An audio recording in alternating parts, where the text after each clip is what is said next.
আমার রসুনের টক ঝাল আচার তৈরি করব, তার জন্য আমি 500 আম নিয়েছি। এই দেখুন আমগুলোকে এবার কেটে নিয়ে আমি কেটে নেব। এই দেখুন এইভাবে বোটা ছাড়িয়ে নিলাম, এভাবে কেটে নেব, এগুলোকে ছাড়িয়ে দেব, এইভাবে কেটে নেব ছোট ছোট করে। কাটা হয়ে গেছে। এইখানে আমের যে বোঁটাতে যে এই কষের মতো থাকে, এই দাগটা কিন্তু আসল কেটে ফেলে দিতে হবে, নইলে আচার নষ্ট হয়ে যাবে, সংরক্ষণ করা বেশি দিন রাখা যাবে না। এবার আমি আমগুলোকে সুন্দর করে ধুয়ে একদম পরিষ্কার করে পুছে রোদে আমি নুন হলুদ দিয়ে শুকাবো 2-3 ঘন্টার জন্য। এই দেখুন আমার হলুদ দিয়ে দেব আর লবণ দিয়ে দেব, এই নুন সুন্দর করে একদম মেখে নেব।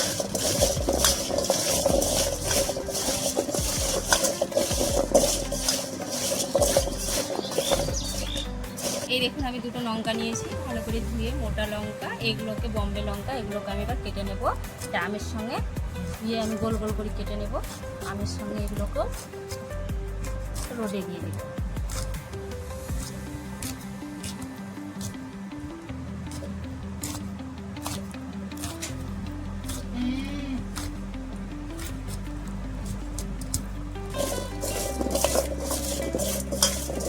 গ্যাস হয়ে গেছে আমার মাখানো। এবার আমি এগুলোকে রোদে দিয়ে দেবো। আমি রোদে দিয়ে দিলাম 3 ঘন্টার জন্য, আমি রোদে রেখে দেবো 3 থেকে 4 ঘন্টার জন্য। আমের রেসিপি করবো, এই জন্য আগে থেকে আম শুকিয়ে রেখেছিলাম, পানি ঝরিয়ে তার জন্য মশলা তৈরি করে রেডি করে নিচ্ছি। এই জন্য প্রথমে আমি শুকনো লঙ্কাটাকে হালকা ভেজে নেব।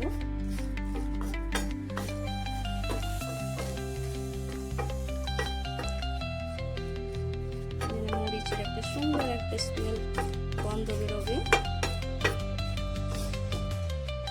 জিরে, গোলমরিচ, এরকম মশলা, মৌরি, ধনে দিয়ে দেব, আজওয়ান আর মেথি, এগুলোকে হালকা করে ফ্রাই করে নেব।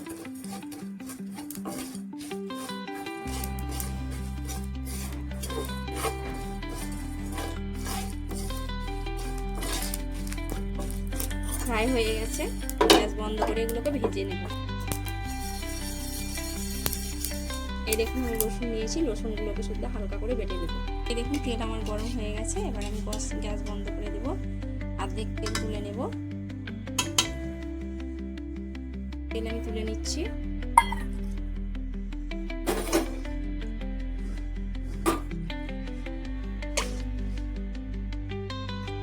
দিয়ে দেবো 5 ফোড়ন,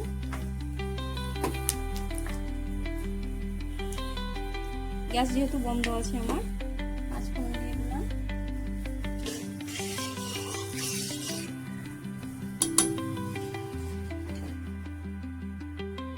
দিয়ে দেবো রসুন বেটে রেখেছি, এরকম রসুন বাটা,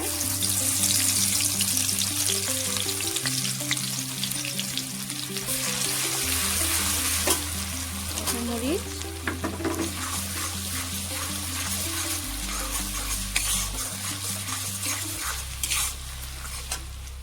দিয়ে দিব অল্প পরিমাণে জাগরি, চাইলে আপনারা এখানে চিনি ইউজ করতে পারেন। এবারে দিয়ে দেব কাশ্মীরি লঙ্কা গুঁড়ো,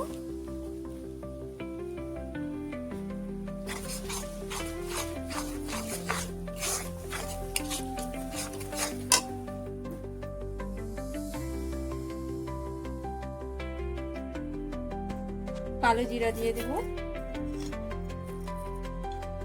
সামান্য একটু হলুদ, আগে থেকে যেহেতু হলুদ দেওয়া আছে, অল্প পরিমাণে একটু নুন আগে দিয়েছি এই জন্য, আর দিয়ে দেবো এই দেখুন মাস্টার্ড সিডস, মানে সর্ষেকে হালকা করে ভেজে আমি খোসা ছাড়িয়ে রেখেছিলাম। এই দেখুন এগুলো দিয়ে দেবো।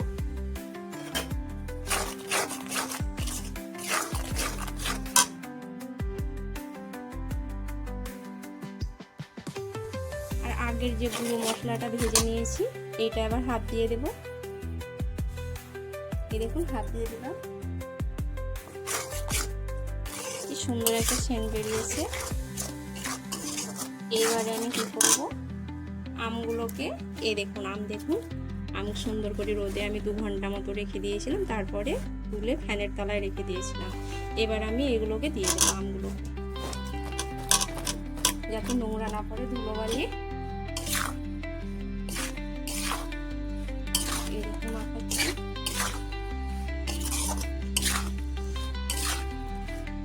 কি সুন্দর রসুনের ফ্লেভার আর মরিচের ফ্লেভার, এত সুন্দর বেরিয়েছে সেন্ট। এবার দিয়ে দেবো হালকা একটু ভিনেগার, যাতে অনেকদিন সংরক্ষণ করলে একটু ভিনেগার দিতে হবে।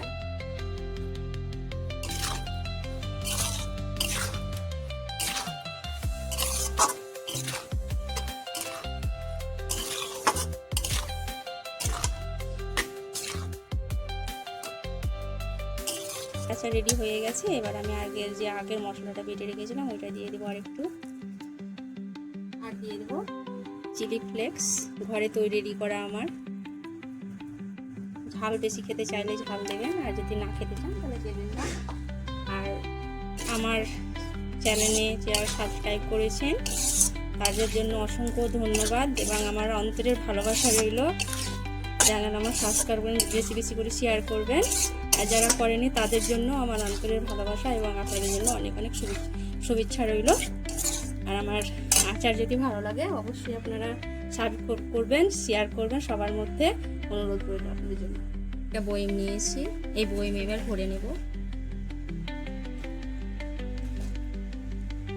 এইভাবে বয়মে বয়মে ভরে নেব।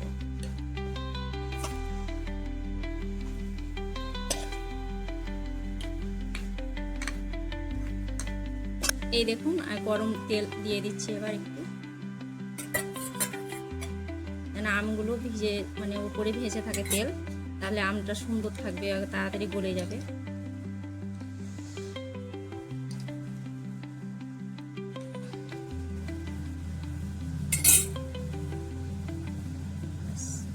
এই দেখুন আমার কমপ্লিট আচার রেডি হয়ে গেছে।